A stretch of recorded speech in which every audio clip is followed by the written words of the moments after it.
Well, of course, I knew Diana Vishneva from a reputation because she had won several competitions and I knew about her. I got really to work with her and know her when I worked at Mariinsky. And I started, I did 3 ballets there. 2 of them I had already done before, so I was quite sure about what I was doing. And I realized that in the first 2, which had already been created before, that this wonderful dancer was able to change character very much. So when I made the creation, which was to the viola concert of Alfred Schnittke, which was called The Sound of Empty Pages. Diana was part of this creation. And I felt that in those days, in those weeks, in those months really, in St. Petersburg, that I got to get quite deep and quite close into working with her. I think, first of all, obviously, to be a very good dancer, you have to have a particular level of technique, because the technique is what makes you free. And I think this is the case with Diana, that she has this technical freedom which makes her able and makes her, I think, have the courage to try to do very different things. Things which you would not expect her to do, and be able to transform herself according to the role that she's doing.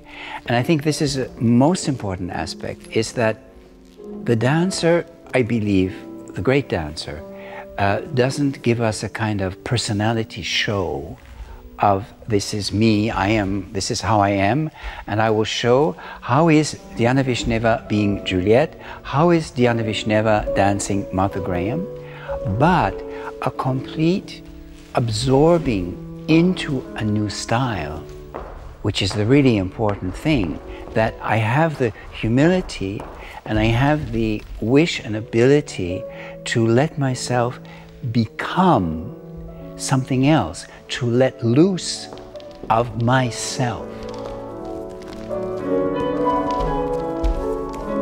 Yeah, okay, we'll have a little break, not a half-hour break, short break, little short break.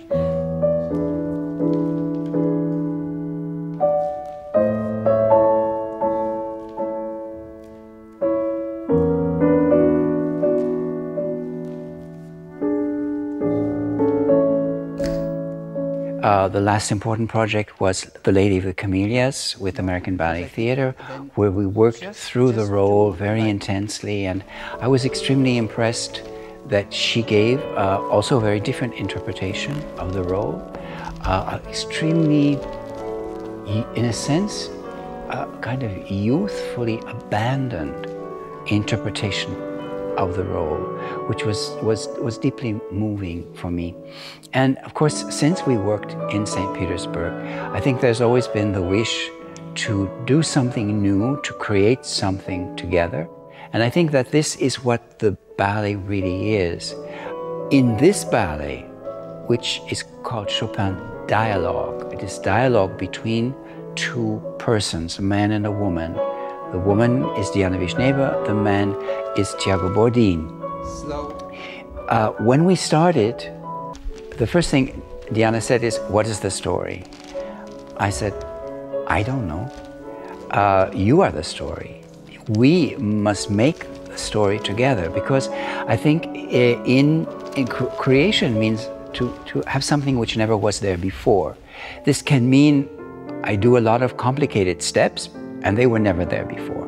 This particular combination of steps was never there before. That's one thing. The other thing is the emotional climate within a piece. This is very dependent on what we would call the chemistry between 2 people. How do they react? Do they have some feeling? Do they have the courage to be ugly? Do they have the courage or ability to even be aggressive towards each other?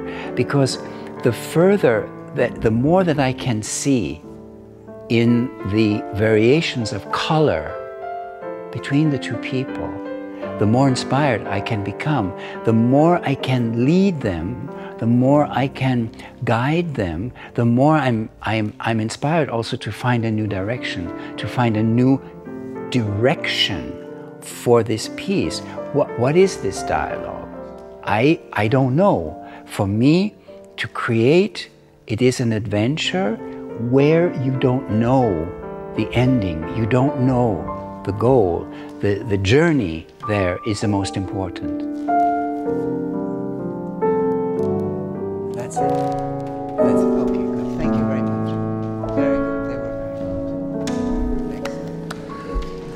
Excellent. It's very good. I like it very much. And you found many new things also. I saw you had many new emotions and things. Very good, Thiago. Very good.